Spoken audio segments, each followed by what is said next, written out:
Hello friends, good morning. स्वागत है आप सभी लोगों का आपके अपने इस YouTube channel A1 Sharma classes के अंदर। फ्रेंड्स, आज मैं आपके सामने मादा जनन तंत्र मानव के अंदर लेकर उपस्थित हुआ हूं। मादा जनन तंत्र के अंदर सबसे पहले हम इसके विभिन्न अंगों के बारे में चर्चा करते हैं कि कौन कौन से इसके अंग होते हैं और किस प्रकार की इनकी संरचना होती है और ये क्या कार्य करते हैं। तो इसमें सबसे पहले जैसे डायग्राम में आपको बता रहा हूं,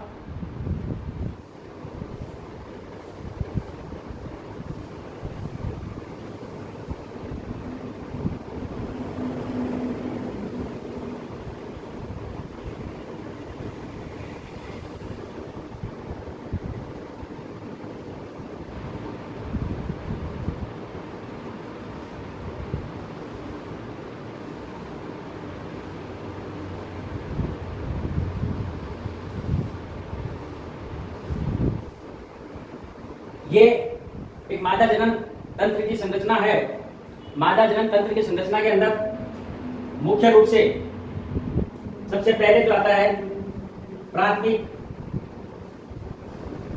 अंग। प्राथमिक अंग के अंदर सबसे पहला जो भाग आता है वो आता है अंडाशय, जो मादा का या माता का प्राथमिक लैंगिक अंग कहलाता है।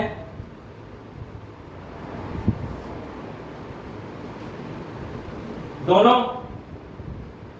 तरफ एक जोड़ी अंडाशय स्थित है। प्रत्येक अंडाशय एक विशेष प्रकार की नलिकाओं के द्वारा गर्भाशय से जुड़ा होता है, जिसे हम फ़ैलोपियन ट्यूब कहते हैं।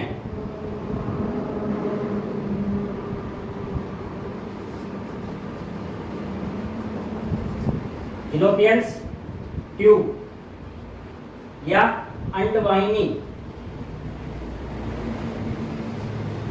ये द्वितीय सहायक अंगों में आता है।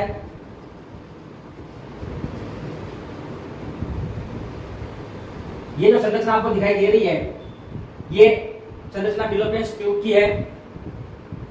उसके बाद में फ़ैलोपियन ट्यूब ये उल्टे नाशपति के आकार का आपको दिखाई दे रहा है।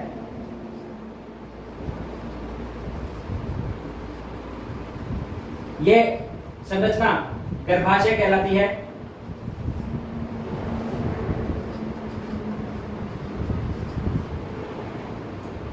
उसके बाद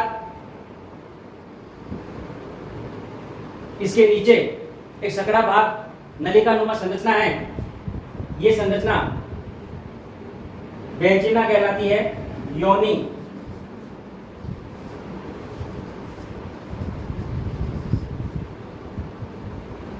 उसके बाद इसमें आती है सहायक ग्रंथियां।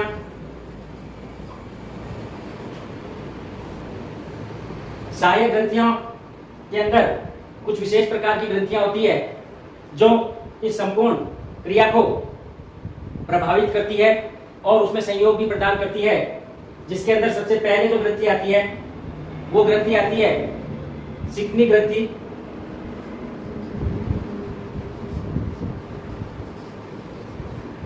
उसके बाद दूसरी जो ग्रंथि आती है वो आती है बर्टोलिन ग्रंथि। तीसरी इसकी सहायक ग्रंथि होती है वो ग्रंथि होती है पेरेनियल।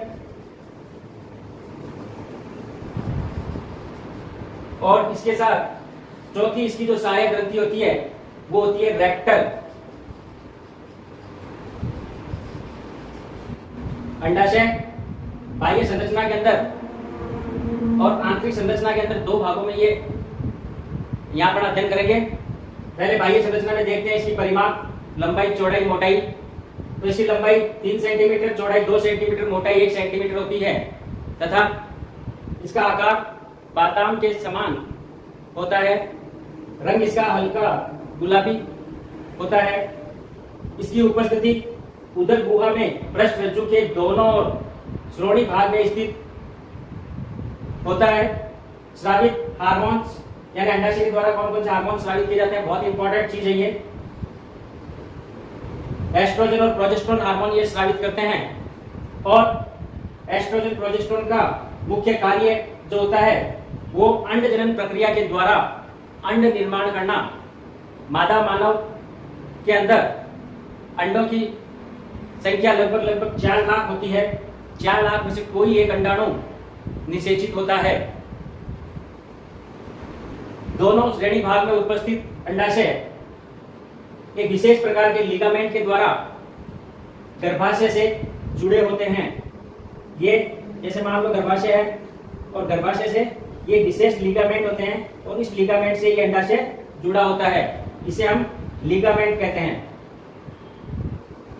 फिर उसके बाद अंडाशय के द्वारा जो स्रावित प्रोजेस्टेरोन और एस्ट्रोजन जो हार्मोन्स है, उस हार्मोन्स पर भी मास्टर ग्लैंड का अधिकार होता है और उसी के अधिकार में या उसी मास्टर ग्लैंड यानी पीयूष ग्रंथि द्वारा स्रावित hormones FSH follicle stimulating hormones इस पूरी क्रिया को कंट्रोल करता है। इसीलिए पीयूष ग्रंथि को यहाँ मास्टर ग्लैंड का नाम दिया गया है। इसके साथ मास्टर ग्लैंड और भी कई हार्मोन स्रावित करके पूरे कार्य को कंट्रोल में करती है। अब इसकी हम बाह्य संरचना के बाद आंतरिक संरचना पर थोड़ा विचार करते हैं। तो आंतरिक संरचना के अंदर अंडाशय त्रिस्तरीय संरचना होती है। अंडाशय की त्रिस्तरीय संरचना के अंदर हम देखते हैं कि सबसे बाह्य जो भाग होता है वो पेरिटोनियम कहलाता है।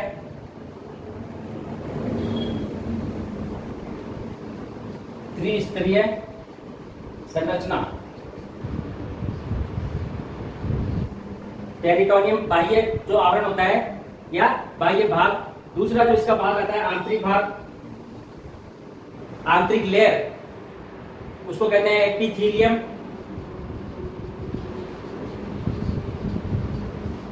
एपिथेलियम के बाद तीसरा जो इसका भाग आता है वो भाग आता है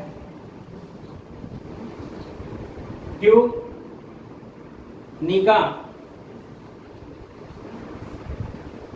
ट्यूनिका एल्बुजिनिया।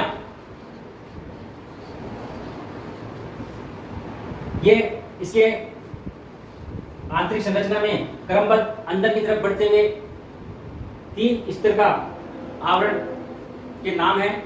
उसके बाद इसका अंतर जो भाग आता है, ये अंतर भाग ये स्ट्रोमा कहलाता है। और स्ट्रोमा भी 2 भागों में बटा होता है, बाह्य स्ट्रोमा और अंतः स्ट्रोमा। जो बाहर का स्ट्रोमा होता है, बाह्य जो संरचना होती है स्ट्रोमा की, वो संरचना कॉर्टेक्स कहलाती है, स्ट्रोमा कॉर्टेक्स। और अंदर की जो संरचना होती है स्ट्रोमा मेडुला कहलाती है। स्ट्रोमा कॉर्टेक्स के अंदर अनेक प्रकार की अंड पुटिकाएं उपस्थित होती है। अंड पुटिका और अंतः भाग, बिल्कुल मध्य का भाग स्ट्रोमा मेडुला, इसके अंदर सूक्ष्म रुधिर वाहिनियों का जाल होता है।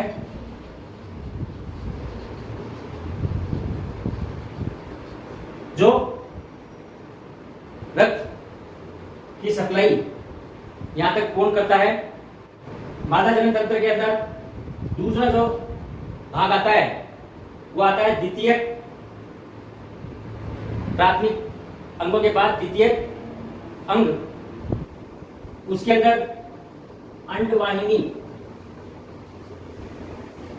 अंडवाहिनी या फैलोपियन ट्यूब।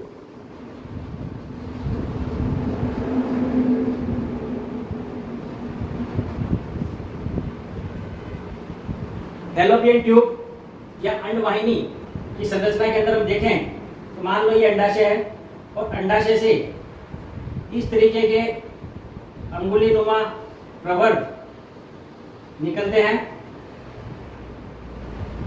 और ये गर्भाशय है, ये अंडाशय है और ये जो पोर्शन आपको दिखाई दे रहा है यहां से यहां तक का, ये है अंडवाहिनी। अंडवाहिनी मानव के अंदर, मानव माता के अंदर अंडवाहिनी की लंबाई 10 से 12 सेंटीमीटर होती है और यह अंडवाहिनी मुख्य रूप से 3 भागों के अंदर बटी होती है। भाग नंबर 1, भाग नंबर 2 और भाग नंबर 3। पहला तो इसका भाग आता है, इस भाग के अंदर ये अंगुलीनुमा प्रवर्त पाए जाते हैं। इस अंगुलीनुमा प्रवर्त को डिम्परी कहते हैं, जो कि अंडाशय को घेरे में रखते हैं और कीपनुमा संरचना होती है। कीपनुमा संरचना इसलिए होती है क्योंकि ये अंडाशय से जब भी अंडाणु का उत्सर्जन होता है तो उत्सर्जन के बाद यह कीपनुमा संरचना अंगुलीनुमा प्रवर्ग जो होते हैं उस अंडाशय को, अंदर से निकलने वाले अंडे को ग्रहण कर लेते हैं। ग्रहण करके उसे अपने अंदर समा लेते हैं और फिलोपियन ट्यूब्स के अंदर वो ग्रहण कर लिया जाता है। इसलिए इसका नाम कीपक रखा गया है, क्योंकि ये कीपनुमा संरचना होती है। कीपनुमा संरचना के बाद ये कीपनुमा संरचना आगे बढ़ती है नलिका के रूप में और इसका ये ग्रीवा क्षेत्र बनता है। ग्रीवा क्षेत्र इसका फैलोपियन ट्यूब्स का दूसरा भाग होता है और इस भाग का ये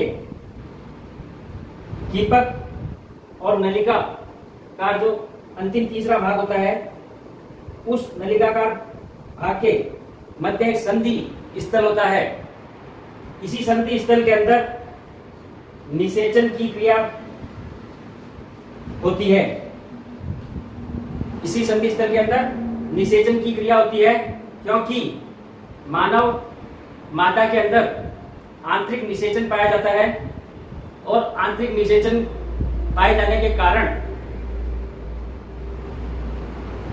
यह संधि स्थल पर निषेचन की क्रिया को पूर्ण करता है और धीरे धीरे, जो कि ये पूरी एक नलिका नुमा संरचना होती है, जो कि पेशीय युक्त संरचना होती है। श्लेष्मा का निरंतर इसमें स्राव होता है और पक्षमा भी पेशी इसमें पाई जाती है, ताकि वो अंडाणु को आगे की तरफ धकेल सके और अंडाणु निषेचित होने के बाद धीरे धीरे इस मार्ग से होता हुआ इसके तीसरे भाग से, जो नलिका है, उस नलिका से गुजरता हुआ गर्भाशय तक पहुंच सके। दूसरा जो भाग है वो होता है तुम्बिका, जो आपको यहां पर मैं दिखा रहा हूं, जहां पर निषेचन की क्रिया पूर्ण होती है और संधि स्थल होता है। इसके बाद नलिकाकार जो संरचना होती है, ये नलिकाकार संरचना संकीर्ण पथ कहलाता है। संकीर्ण पथ। इस प्रकार अंडवाहिनी के 3 भाग होते हैं।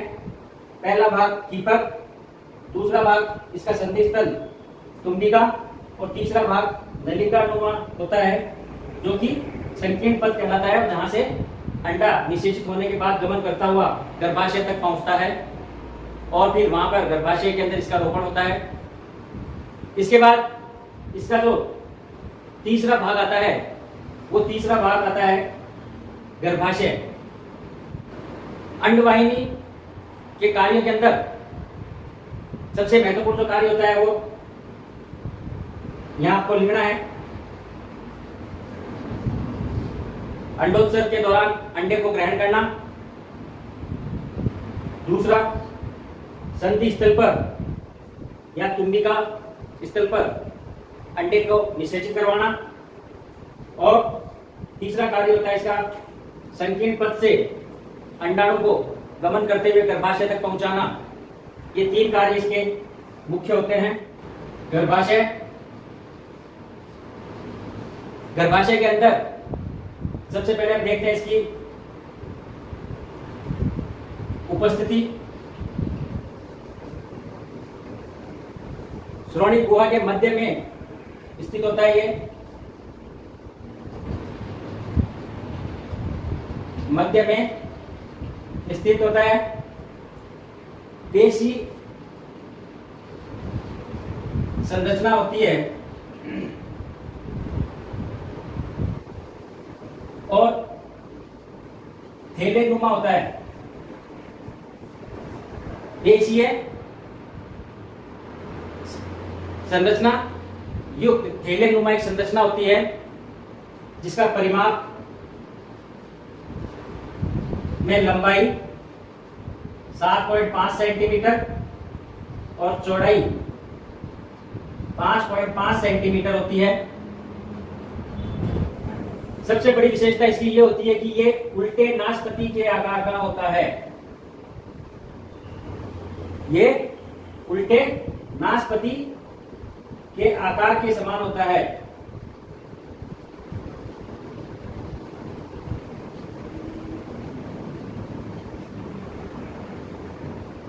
ये इसकी बाह्य संरचना थी। आंतरिक संरचना में हम देखते हैं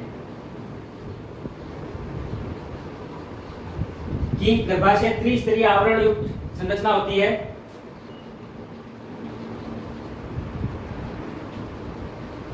जब इसमें 3 स्तर पाए जाते हैं। पहला बाह्य स्तर, दूसरा मध्य स्तर, तीसरा अंतः स्तर। बाह्य स्तर परिगर्भाशय कहलाता है।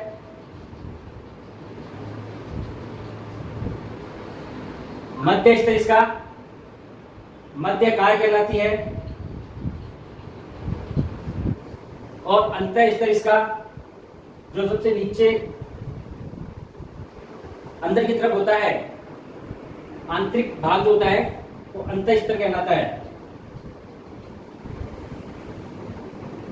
ठीक इसी प्रकार से 1, 2 और 3। उसके बाद गर्भाशय के भाग में हम देखते हैं गर्भाशय के भाग।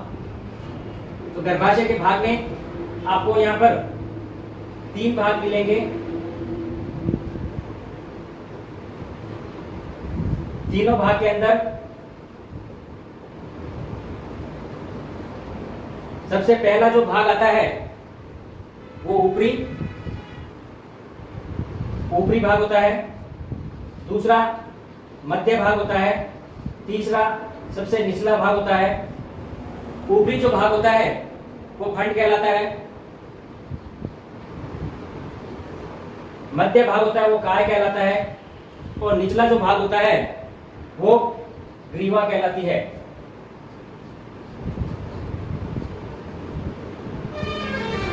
निचला भाग एक इस तरीके से संकीर्ण होकर एक लंबी नलिका का निर्माण करता है जो कि इसके आगे का अंग योनि से जुड़ा हुआ होता है, ग्रीवा का भाग। और ये ग्रीवा योनि के अंदर आके खुलती है। इसके बाद इसका नेक्स्ट जो कार्य हम देखते हैं कि गर्भाशय का क्या कार्य होता है। तो गर्भाशय का मुख्य कार्य होता है निषेचित अंड यानी भ्रूण को पोषण प्रदान करना, उसकी सुरक्षा करना और प्लेसेंटा के माध्यम से उसको अंत समय तक जीवित रखना, ये गर्भाशय के मुख्य कार्य होते हैं। गर्भाशय की ग्रीवा अंतिम छोर पर योनि में खुलती है। योनि एक नलिकाकार संरचना होती है और इस नलिकाकार संरचना की लंबाई लगभग 7 से 10 सेंटीमीटर होती है। इस नलिका के अंदर हम देखते हैं ये भाग योनि कहलाता है। इस भाग के अंदर किनारों पर सहायक ग्रंथियों का